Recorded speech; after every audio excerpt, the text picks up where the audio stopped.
Olá, olá meu amigo, olá minha amiga. Depois de um certo tempo, né? Até o look mudou aqui. Nós estamos de volta com nossa programação, explicando aspectos importantes, necessários, tirando dúvidas sobre a Bíblia. A Bíblia, que é este livro que Deus escreveu, a carta que Deus escreveu para a humanidade, a Bíblia Sagrada, e que muitas vezes temos dúvidas com alguns assuntos, com algumas questões, e é bom que a gente, portanto, até saiba como ler melhor, como compreender melhor, tirar suas dúvidas. Nós temos uma série de 159 perguntas para responder. Obrigado a você que está chegando agora, ali na nossa programação. Como eu disse, faz um bom tempo que a gente precisei interromper devido a outras programações e logísticas e fim de ano e férias e por aí vai, né? Mas então estamos aí com o programa número 15 hoje. E o que nos diz este programa número 15? Esta nossa reflexão é extraída do livro Tire Suas Dúvidas sobre Bíblia, 159 Respostas Esclarecedoras, livro da Paulus Editora, a quem eu agradeço muito, a Paulus Editora, que cedeu os direitos autorais para que nós pudéssemos, através aqui da Rádio Áurea Polonesa, refletir um pouco sobre essas dúvidas que às vezes atormentam quando lemos um texto e não sabemos o que quer dizer, e o que é isso, o que é aquilo. Pois é. E hoje então nós teremos ali 8 pontos para pensar sobre quais são as orientações para que a gente possa ler a Bíblia com proveito. Vamos colocar uma música de fundo para nos ajudar, assim fica mais meloso, né? Legal, vamos lá.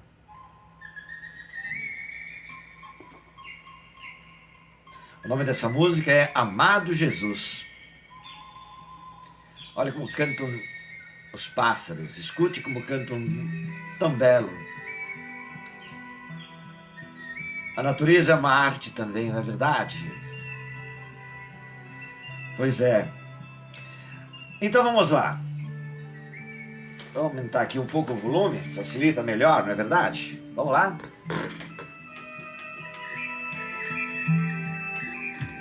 Que tal? Tá bom assim pra você? Ok. Tá ouvindo direito aí?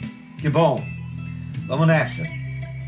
Olha, não é coisa simples responder, não é coisa simples responder a essa questão, pois cada pessoa acha que pode ler a Bíblia do seu jeito. Olhando a caminhada das comunidades nestes últimos anos, nas últimas décadas, principalmente até depois da virada do milênio, é possível criar critérios para uma leitura da Bíblia que traga proveito para as pessoas. Eis algumas orientações. Como eu disse, são 8 que eu vou citar hoje. Então vamos aí com a primeira. Primeiro, ler sempre a Bíblia à luz da vida. A luz da vida. O primeiro livro que Deus escreveu com a humanidade é o livro da vida. A vida é o ponto de encontro, de Deus com a humanidade.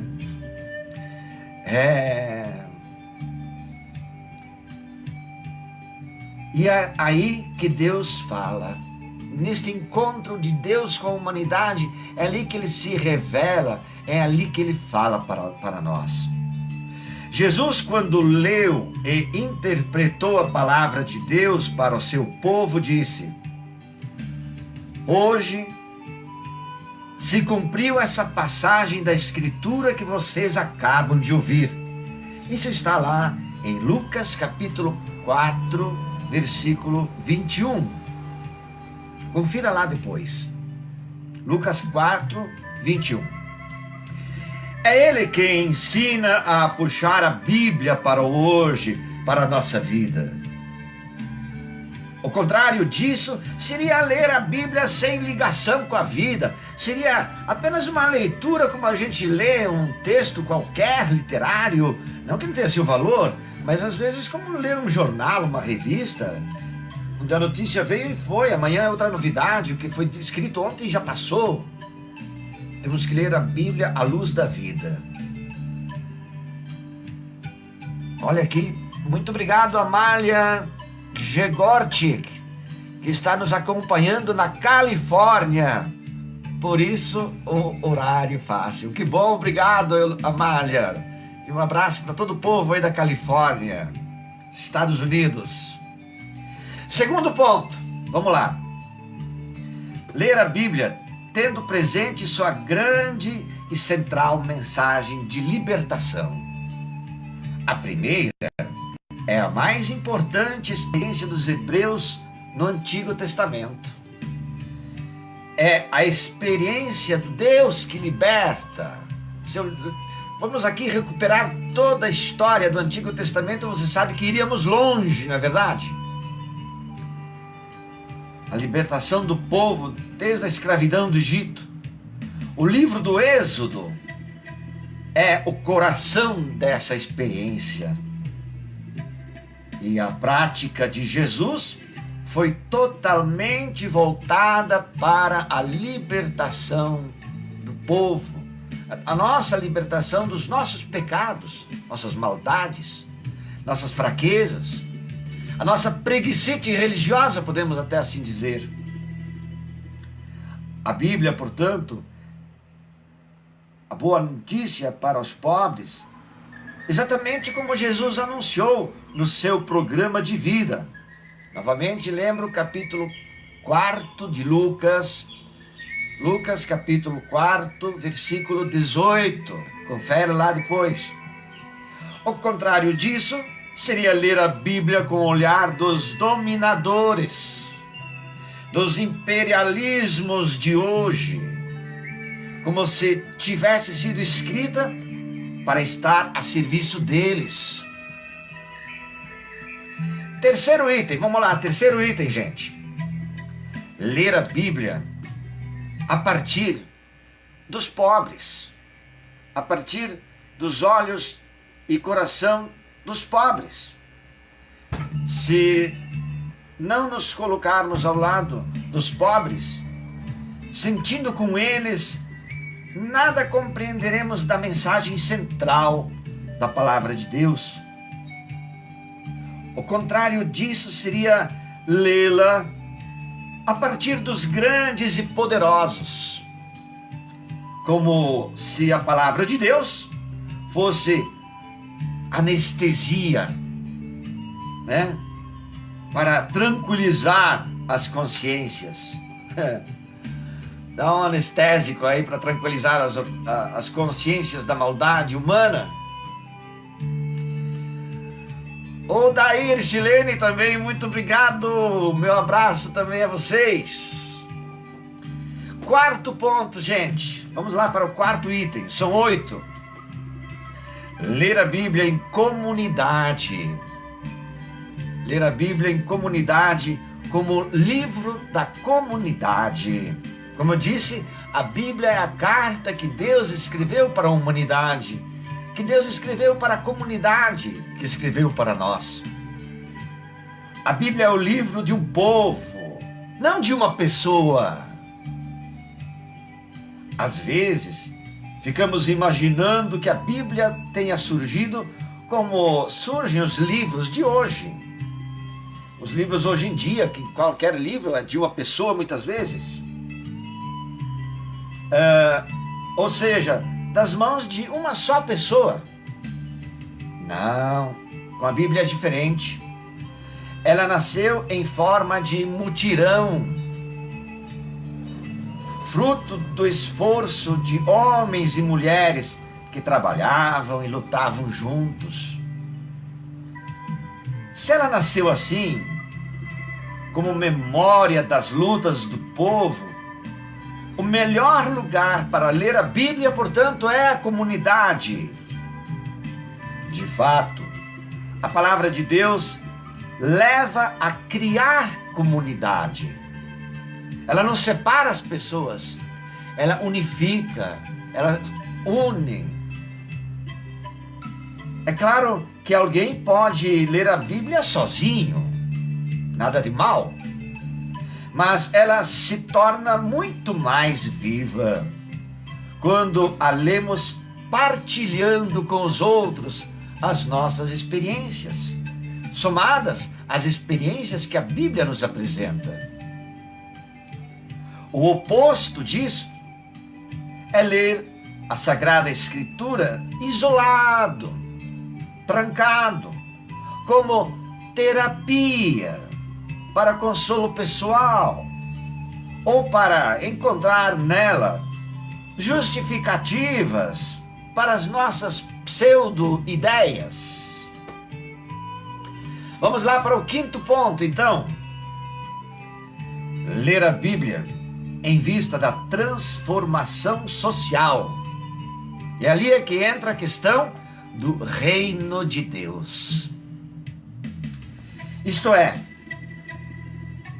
crendo que nos leva ao compromisso para mudar as relações sociais em nível comunitário, nacional e internacional. Se a Bíblia não leva a um compromisso, acaba perdendo seu valor, ela se torna fosca, bruta, como uma joia não lapidada. E passamos a acreditar num Deus milagroso, entre aspas, que faz tudo sozinho, que não pede nossa colaboração na construção do reino. Nós somos cúmplices, nós somos colaboradores na ação deste reino, inaugurado por Jesus Cristo, e que hoje nós apresentamos os sinais deste reino. Vamos lá para o sexto ponto, são 8, estamos chegando ao final. Sexto ponto: ler a Bíblia como fonte de valores humanos e sociais. Olha que lindo isso. Valores humanos e sociais. E os valores mais importantes na Bíblia são a liberdade, a fraternidade, a justiça e o amor. Tudo somado com e regado com a solidariedade. Tem gente que vai buscar na Bíblia uma série de proibições, condenações e maldições. Tem gente desse tipo. E vai fazer o quê? Até que não dá com a cachola num poste e vai abrir a cabeça, não é? Tem gente que busca a Bíblia para encontrar proibições. Quem faz isso, quer dizer, isso muitas vezes vale só para os outros. Comigo não. É os outros que fazem isso. A gente dá desculpa sempre nos outros. Joga desculpa sempre nos outros. Quem faz isso está agindo de modo fundamentalista. Olha que de fundamentalistas o mundo está cheio. Sublinhando proibições, normas, com o objetivo de amansar ou diminuir as pessoas em nome de Deus. De outro modo de dizer, dominá-las em nome de Deus. É pura hipocrisia e falsidade. Porque esses que buscam essas normas para amansar as pessoas são hipócritas, porque elas mesmas praticam aquilo que é proibido. Sétimo ponto: ler a Bíblia como inspiração para os grandes desafios do nosso tempo. Quais são os desafios do nosso tempo hoje? 2019.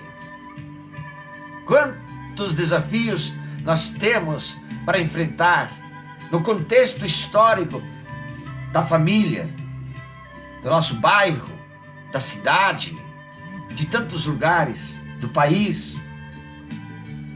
Quais são esses desafios?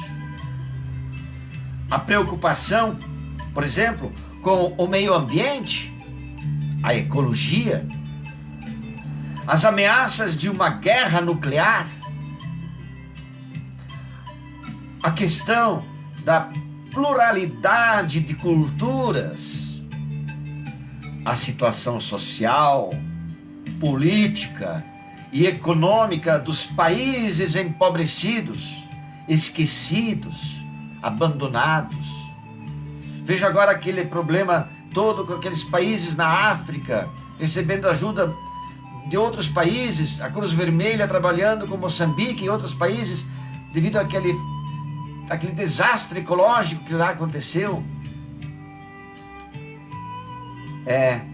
Condenações e maldições.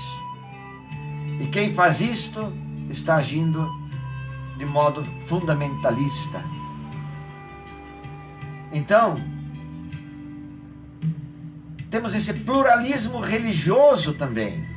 Como que nós consideramos e olhamos as pessoas de outra religião, que não tem a mesma maneira de considerar a Deus como nós consideramos? Será que sabemos reconhecer que também são filhos de Deus? Que também são os nossos irmãos? Que também somos irmãos deles? O pluralismo religioso, a tomada de consciência dos grupos marginalizados, o ecumenismo e o diálogo interreligioso, etc. A Bíblia não fala diretamente da maioria dessas coisas. Por isso, é preciso buscar, entre aspas, o espírito da palavra de Deus, e não a sua letra. Se ficarmos na letra, entre aspas, apenas na verborreia do texto, né? Acabaremos transformando a Bíblia num livro de receitas. Quer aprender uma pizza? Vai aprender a fazer pão? Vai buscar o livro da multiplicação dos pães. Como se fosse um livro de receitas. E muitas delas impróprias para o nosso hoje. E muito impróprias. Oitavo e último ponto de hoje. Ler a Bíblia colocando no centro a pessoa de Jesus, que mostra o autêntico rosto de Deus. Jesus foi profundamente humano e, por ser plenamente humano, mostrou claramente quem é Deus, por ele ser também divino. Há pessoas que colocam no centro o livro da Bíblia. Ora, pois, o livro sem Jesus, o livro da Bíblia sem Jesus, para nada serve. Para nada serve. O evangelista Lucas nos diz que Jesus abriu o livro e proclamou que veio ao mundo para realizar o projeto de Deus. Ele, portanto, é o centro de toda a Bíblia. Bom, estas são apenas algumas orientações importantes para ler a Bíblia com proveito em comunidade. Os grupos que fazem dela a fonte para seu agir certamente encontrarão outras dúvidas. E estas nós vamos ver no próximo capítulo, no capítulo 16 talvez amanhã, ok? Talvez amanhã.